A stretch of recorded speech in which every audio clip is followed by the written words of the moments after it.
ये अदालत इस तलाक को मंजूर करती है। जज साहब की इस घोषणा ने कोर्ट में खड़े अभिनव और रुचिका के चेहरों की चमक धूमिल कर दी। दोनों की जिंदगी का फैसला हो चुका था। दोनों अब विवाह बंधन से मुक्त थे, लेकिन ये उनकी खुशी का कारण था या दुख का, कहना मुश्किल था। उनके रिश्तेदार और एडवोकेट प्रसन्न मुद्रा में विजयी मुस्कान के साथ कोर्ट परिसर से बाहर आ गए। अभिनव का दिल टूट चुका था। भारी कदमों से चलता हुआ वो बाहर कॉफी हाउस में जा बैठा। रुचिका भी स्कूटी पर सवार होकर के जाने लगी। उसका चेहरा भावहीन था, जिसे पढ़ने में वो असफल रहा। जीवन के ऐसे क्षण बहुत विचित्र होते हैं, जब हार जीत को समझना ही कठिन हो जाता है। दोनों परिवारों के रिश्तेदार जा चुके थे। दोनों एडवोकेट जो कोर्ट में एक दूसरे से बेइंतहा झगड़ रहे थे, अब एक दूसरे का हाथ पकड़े प्रेम से चाय पी रहे थे। किन की जिंदगी टूटी, किन के सपने बिखरे, किसी को इससे कोई मतलब नहीं था। सभी रिश्तेदार और परिजन अपनी आन और शान पर आई तोहमत को तलाक रूपी परिणाम में बदलकर अब रुखसत हो चुके थे। अब उनकी दखलंदाजी की और कोई संभावना नहीं बची थी। रुचिका अब उसके सामने से गुजर रही थी। एक नज़र उसने अभिनव को देखा। दोनों ठिठके भी, लेकिन शायद अहंग की दीवारें भावनाओं से ज़्यादा मजबूत थी। वो स्पीड बढ़ाकर निकल गई। उसका आक्रोश शायद स्कूटी की स्पीड पर निकल रहा था। तभी तेज कर्कश आवाज़ गूंजी और अभिनव ने रुचिका की स्कूटी को सामने से आती कार से टकराते देखा। वो दौड़ पड़ा। रुचिका सड़क पर बेसुध पड़ी थी। सिर से बहते खून को देखकर वो घबरा गया और फौरन उसे उठाकर ऑटो से अस्पताल की ओर दौड़ पड़ा। रुचिका की आंखें मुनती जा रही थी। अभिनव का डर बढ़ता जा रहा था। अस्पताल में उसका इलाज शुरू हो गया, लेकिन उसे इस हालत में छोड़कर वो जाने को तैयार नहीं था। नियत के खेल भी कितने अजीब होते हैं। इंसान जब करीब हो तो दूर हो जाते हैं, और दूर रहने पर मुहर लग जाए तो नज़दीक आना संयोग बन जाता है। ज़्यादा दुखद पहलू तो ये था कि एक्सीडेंट की खबर उसके भाई और भाभी को भी मिल चुकी थी, लेकिन अभी तक दोनों का अस्पताल में आगमन नहीं हो पाया था। खून के रिश्ते अक्सर विपरीत अनुभव देते हैं। रुचिका के माता पिता तो थे नहीं, बस भाई और भाभी थे। भाभी सुप्रीम कोर्ट के एडवोकेट से कम नहीं थी। दूसरे रुचिका के बड़े जीजा भी कुछ ज़्यादा ही समझदार थे। हकीकत ये थी कि पीहर में उन दोनों की ही चलती थी, जिनकी सोच में भावनाओं से ज़्यादा जोड़ तोड़ के कारनामे छुपे थे। रुचिका को होश आ गया। वो असमंजस भाव से बोली, आप यहाँ? दुखी स्वर में अभिनव बोला, क्यों, मुझे यहाँ नहीं होना चाहिए था? आप तो जीत गए, मैं हार गई। आप इस शादी से मुक्त हो गए। एक चरित्रहीन महिला के साथ यहाँ आपको और अधिक समय बर्बाद नहीं करना चाहिए। अभिनव, रुचिका प्लीज, पहले अपने आप को देखो। मैं क्रिमिनल, नालायक, दहेज का लोभी, तुम्हें टार्चर करने वाला। अब तुम मुक्त हो गई हो मुझसे। स्वतंत्र रहो, जैसा मन करे खुशियों को महसूस करना। अब रुचिका ने कोई जवाब नहीं दिया। कुछ समय ऐसे ही निस्तब्धता से निकल गया। फिर धीरे स्वर में बोली, पैर का ऑपरेशन नहीं करवाया आपने? नहीं, अब दर्द महसूस नहीं होता मुझे। अभिनव शांत स्वर में बोला, क्यों? मैंने कसम दिलाई थी अपनी, वो तो मान लेते। मुझे ऑपरेशन से भी बड़ा काम करना था रुचिका। अपने लिए भी जीना सीखो, सबका ख्याल, लेकिन खुद। उदास रुचिका ने वाक्य अधूरा ही छोड़ दिया। नहीं, अगर ख्याल गलत लगता है तो तुम्हें यूं न खोता। एक हारा हुआ इंसान हूँ मैं। ऐसा नहीं कहते अभिनव, शायद मेरी नीयत ही ऐसी थी। माहौल बहुत गंभीर हो गया था। अभिनव रुचिका की आंखों में आए हुए आंसुओं को पोंछ रहा था। रुचिका ने कहा, सुनो, आप मुझे वो कोर्ट डिग्री वाले 6 लाख रुपए मत देना। अरे नहीं, वो तो मैं तुम्हें जरूर चुकाऊंगा, चाहे खुद को ही बेचना क्यों न पड़ जाए। अभिनव दृढ़ स्वर में बोला, प्लीज अनुभव, मुझे पैसे नहीं चाहिए। अभिनव ने कहा, क्यों, क्या हुआ? कोर्ट में तो तुम्हारा वकील मुझे राक्षस साबित करने पर तुला हुआ था, तुम्हारा ख्याल रखने में नाकाबिल रहा। अभिनव के स्वर में आक्रोश उभर रहा था। मुझे अब आत्मनिर्भर बनना है, कोई रखरखाव, कोई जिम्मेदारी किसी और की नहीं। रुचिका गंभीर हो गई। नहीं रुचिका, तुम पैसे ले लेना, मैं नहीं चाहता अब तुम दर दर की ठोकरें खाओ। भैया भाभी के आगे हाथ फैलाओ। रुचिका का चेहरा मुरझा गया। अभिनव ने उसकी दुखती रग पर हाथ धर दिया था। कितना भी दिखावा करे, लेकिन हकीकत यही है। उसकी आंखों में अश्रुधारा बहने लगी। तभी डॉक्टर चेकअप करने के लिए आ गए। अभिनव उससे रुचिका की हालत जानने को बेकरार था। डॉक्टर ने मीठी झिड़की देते हुए कहा, मिस्टर, अपनी वाइफ का ख्याल रखा करो, बच ही गई आज वरना। अभिनव की समझ में नहीं आ रहा था कि वो क्या बोले। पिछले 2 साल से दोनों अलग अलग रह रहे थे। तलाक की पहल रुचिका की ओर से की गई थी। इसमें उसकी भाभी और जीजा की मुख्य भूमिका थी, जिनकी सोच अभिनव से कभी मेल नहीं खाई। सच तो ये था कि वो आज भी उसे दिल से चाहता था। तलाक को रोकने के लिए उसने कई बार प्रयास भी किया था, लेकिन बातचीत या संपर्क स्थापित नहीं हो पाया। कोर्ट में भी दोनों बोलने को हुए, लेकिन भाभी दीवार की तरह हमेशा बीच में खड़ी मिली। डॉक्टर जा चुके थे। रुचिका फिर से बोलने लगी, आप घर जाइए प्लीज, आपकी मम्मी खुशखबरी सुनने को तड़प रही होंगी। तुम इस हाल में छोड़कर मैं भला कैसे जा सकता हूँ? दुखी मन से अभिनव बोला। अरे अब हमारा रिश्ता ही क्या रह गया है? एक मुहर ने तुम्हें आज़ाद कर दिया, तुम मुझे दोष क्यों दे रही हो?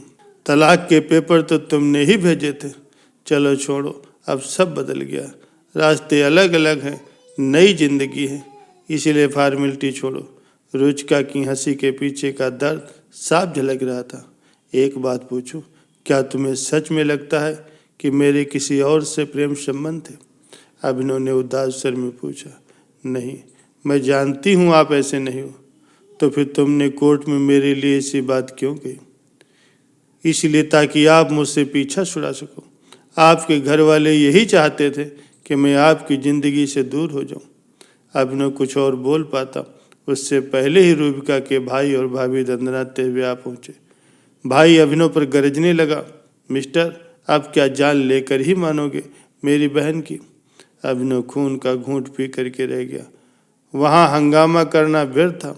भाई रुचिका को समझा रहा था कि सब अभिनव का ही किया धरा, वो बदला लेने के लिए उसकी जान तक ले सकता।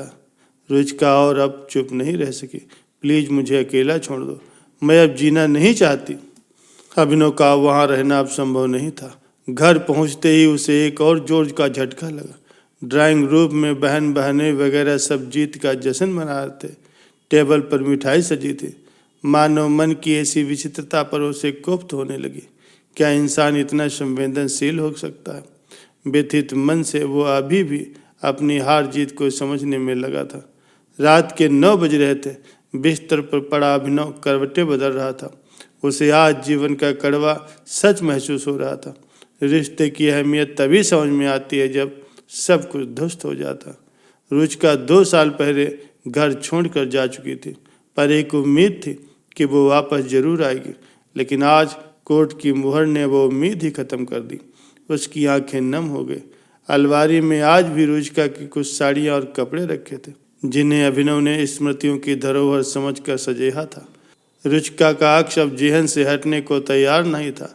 भले ही वो कड़वा बोलती थी, लेकिन उसकी हर जरूरत को बिना कहे समय से पहले समझ लेना उसकी खूबी थी। नींद कोसों दूर थी। उसे बीते 5 वर्षों का घटनाक्रम याद आने लगा। बिना माँ बाप की रुचिका का रिश्ता आते ही घर में भूचाल आ गया था, लेकिन उसकी फोटो ने अभिनव का दिल जीत लिया। सुंदर, सुशील और जमाने की सताई से दबी छुपी छवि को अभिनव ने आंखों ही आंखों में पढ़ लिया था। जब वो उसे देखने गया, तब गंभीर मूर्त की तरह बैठी रुचिका की आंखों ने बहुत कुछ बयां कर दिया। उसमें अन्य लड़कियों जैसा उमंग और जोश नहीं था। उसके एक कथन, आपको जीवन में मुझसे कभी शिकायत नहीं मिलेगी, ने अभिनव का दिल जीत लिया। इस एक पंक्ति ने ही शादी का फैसला कर लिया था। ससुराल में रुचिका ने अपने वादे को पूरी तरह से निभाया, लेकिन शायद परिस्थितियों के साथ वो समायोजन नहीं कर पाए। अम्मा गाहे बगाहे उसे कोसने से बाज नहीं आते। फिर जब छोटी बहू अमीर घराने से आ गई तो रुचिका का जीवन और कठिन हो गया।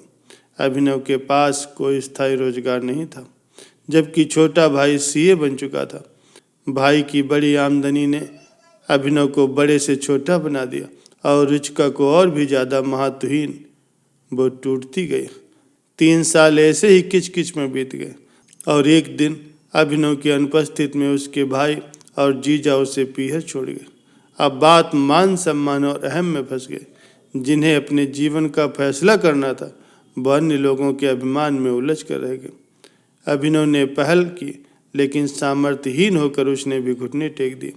रुचिका शायद इतनी निराश हो चुकी थी कि अब ससुराल में उसे कोई उम्मीद नहीं दिख रही थी। अचानक मोबाइल की घंटी बजी। स्क्रीन पर रुचिका का नाम डिस्प्ले हुआ। अभिनव ने तपाक से कॉल रिसीव की। रुचिका भर्राई आवाज़ में बोल रही थी, भैया ने आज बहुत गलत कहा आपके लिए। उनकी तरफ से मैं माफ़ी मांगती हूँ। छोड़ो ये सब, कैसी तबीयत है तुम्हारी? कौन है तुम्हारे पास अस्पताल में? अभिनव ने पूछा। रुचिका ने कहा, कोई नहीं, अकेली हूँ। अभिनव ने पूछा, अकेली हो? खाना खाया या नहीं? रुचिका ने कहा, नहीं, खाने की इच्छा नहीं। अभिनव ने फिर कहा, हद करती हो, रुको मैं आता हूँ। रुचिका ने कहा, अरे नहीं, आप परेशान न हो। अभिनव ने कहा, पागल हो? रात में तबीयत बिगड़ गई तो? कुछ नहीं बिगड़ेगा अभिनव, मौत मेरे नसीब में नहीं। अभिनव ने कहा, प्लीज रुचिका, ऐसी बातें मत करो, मैं अब भी तुमसे बहुत प्यार करता हूँ। अभिनव के एक पल की भी देरी किए बिना अस्पताल का रुख किया। थोड़ी देर में वो रुचिका के सामने था। होटल से उसने खाना भी पैक करवाया था। रुचिका के चेहरे पर चमक साफ दिख रही थी। रुचिका ने कहा, मुझे पता था आप जरूर आओगे, लो खाना खाओ पहले। कैसा हाल बना लिया है तुमने? अभिनव ताड़ से बोला, नहीं, हालत तो आपकी ज़्यादा खराब है। दवा नहीं लेते आप? अरे दवा वगैरह सब लेता हूँ, पैसे भी हैं, 4 लाख जमा कर लिए, वो तुम ले लेना। रुचिका उसे निहार रही थी। भारतीय पति और पत्नी का संबंध सदैव अप्रचारित किस्म का होता, जरूरत के समय ये ज़्यादा प्रगाढ़ साबित होता है। रुचिका हाथ धोना चाहती थी। अभिनव ने उसे सहारा देकर के उठाया और वॉशरूम की ओर ले जाने लगा। कुछ देर के बाद दोनों खाना खाने लगे। मनपसंद सब्जियां देखकर रुचिका पूछ बैठी, आपको अब भी याद है मुझे क्या पसंद है? अभिनव ने कहा, क्यों, तुम्हें क्या लगता है कि मैं तुम्हें भूल सकता हूँ? अभिनव ने भावपूर्ण स्वर में पूछा। तो रुचिका मौन रही। दोनों खाना खाने लगे।